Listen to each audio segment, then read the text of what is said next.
Hello student, आज हम आपके पाठ्य पुस्तक सुगम भारती का पाठ 22 पंच परमेश्वर के वीडियो का सेकंड पार्ट पढ़ेंगे। अलगू ने बैलों की एक नई जोड़ी खरीदी थी। दोनों बैल मजबूत और कमाऊ थे। पंचायत को अभी तक महीना भी पूरा नहीं हुआ था कि उसमें से एक बैल मर गया। जुम्मन ने दोस्तों से कहा, यह दगाबाजी की सज़ा है। इंसान भले ही संतोष कर जाए पर खुदा बदी की सज़ा देकर ही रहता है। अलगू चौधरी ने क्या किया था, बैलों की एक जोड़ी खरीदी थी। मतलब कि एक जोड़ी में कितने, 2 बैल होते हैं। जोड़ी हम उसको बोलते हैं जिस संख्या में 2 हो। तो उसने एक जोड़ बैल खरीदे थे और दोनों बैल अच्छे मजबूत थे और कमाऊ थे। मतलब कि वो अच्छी मेहनत करते थे और कमाते भी थे। और तो पंचायत जो हुई थी जिसमें अलगू चौधरी ने जुम्मन के खिलाफ फैसला सुनाया था, उसको अभी 1 ही महीना हुआ था और उसमें से जो अलगू ने जो बैल खरीदे थे उसमें से एक बैल मर जाता है। तो जुम्मन अपने मित्रों से कहता है कि ये तो उसकी दगाबाजी, मतलब कि उसने जो मुझे धोखा दिया है, मेरे साथ दगा किया है, उसकी उसे सज़ा मिली। और ये भगवान भी देखता है। इंसान भले ही संतुष्ट हो जाए लेकिन जो खुदा है मतलब भगवान है, वो बुराई की सज़ा उसे देकर रहता है। बदी मतलब बुराई। अब अकेला बैल अलगू के काम का न था, इसलिए उसने गांव के बनिए समझू साहू के हाथ बैल बेच दिया।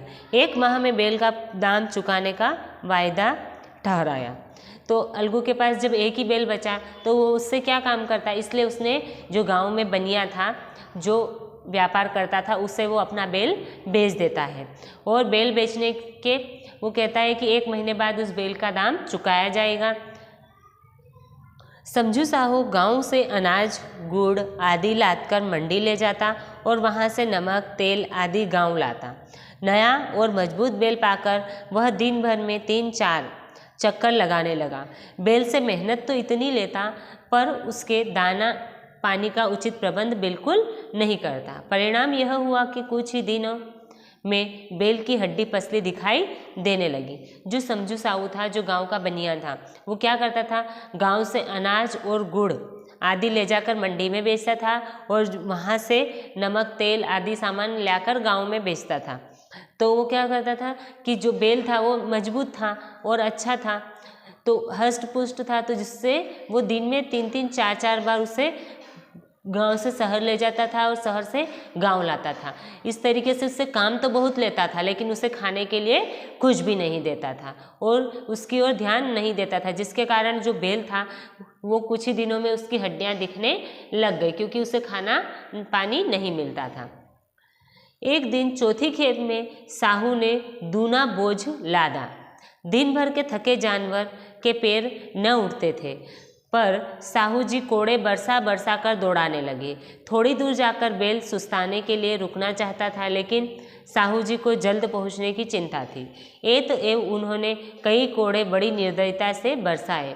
बैल ने जी जान से जोर लगाया पर अब की बार शक्ति ने जवाब दे दिया। वह जमीन पर गिरा और ऐसे गिरा कि फिर उठा ही नहीं, वह मर चुका था। इसी तरीके का व्यवहार करने के कारण एक दिन जब चौथी खेप लेकर जो साहू थे वो 2 गुना बोझ उस बैल के ऊपर लाद कर उसे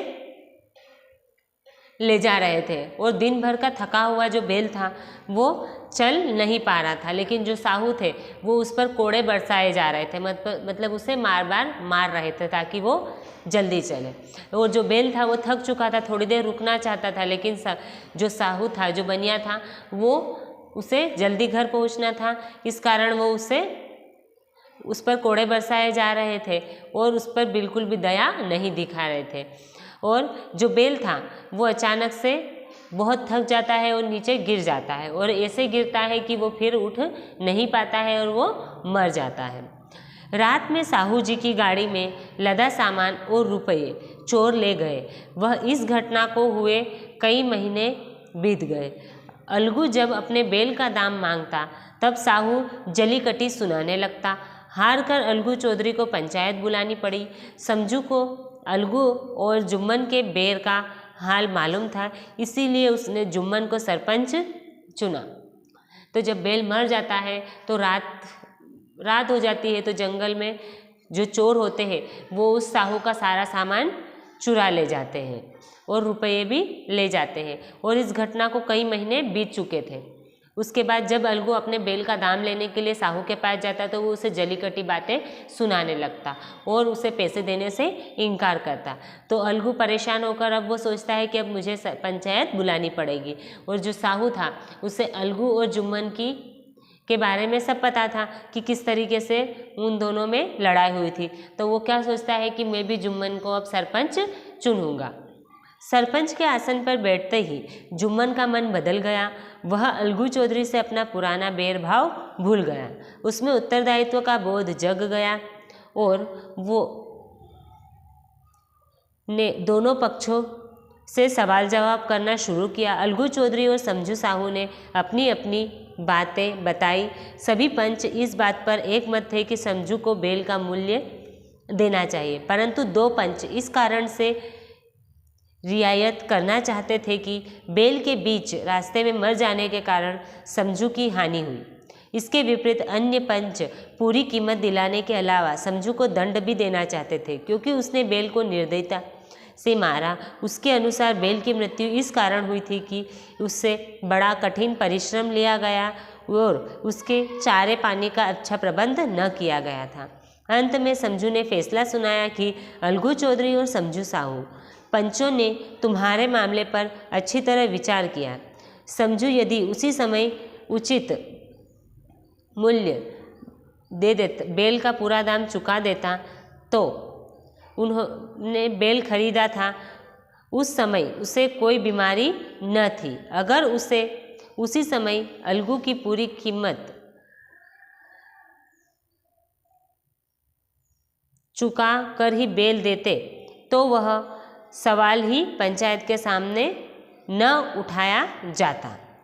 जब जुम्मन शेख को सरपंच चुना गया तो उसमें अपने पद के लिए जो उत्तरदायित्व होता है उसका बोध जाग गया और उसने सोचा कि अभी क्या सोचा कि जो उसके और अलगू के बीच में जो दुश्मनी आ गई थी वो भूल चुका था और वो सोचता था कि उसे सही निर्णय लेना है।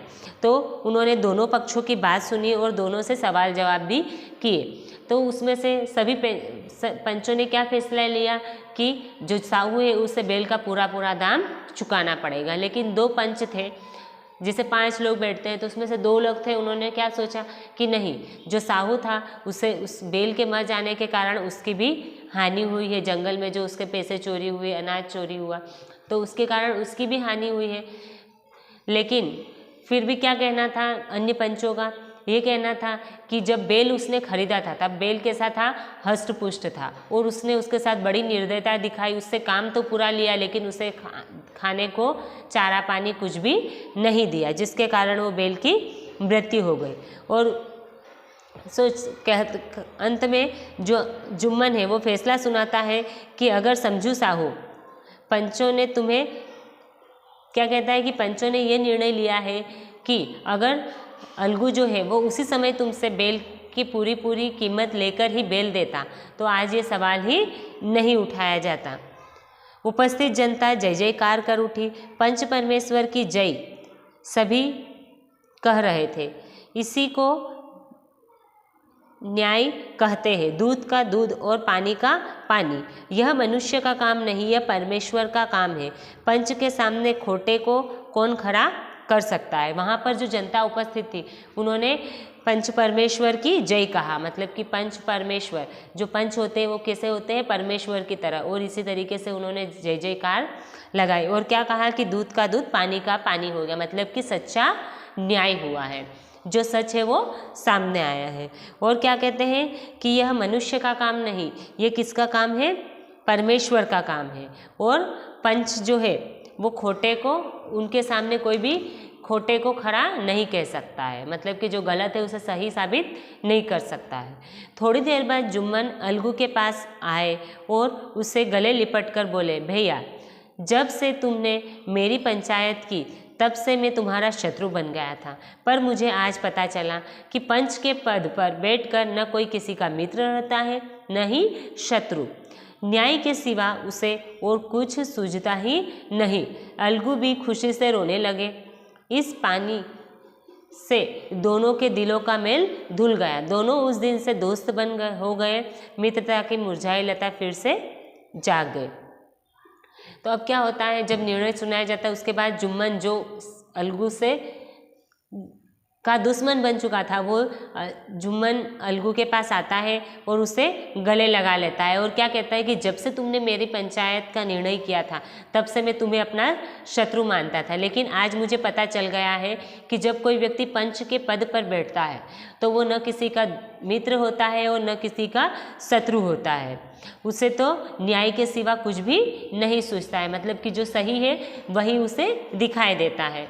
और अलगू भी खुशी से रोने लगा और दोनों की आंखों से जो आंसू बह रहे थे उससे उनके मन का मेल धुल जाता है और दोनों फिर से एक दूसरे के दोस्त बन जाते हैं। और जो उनकी मित्रता की मुरझाई लता, मतलब कि मुरझा चुकी थी, वो अब फिर से खिल उठती है, हरी भरी हो जाती है। ये पाठ हमारा यहीं पर समाप्त हुआ। Thank you.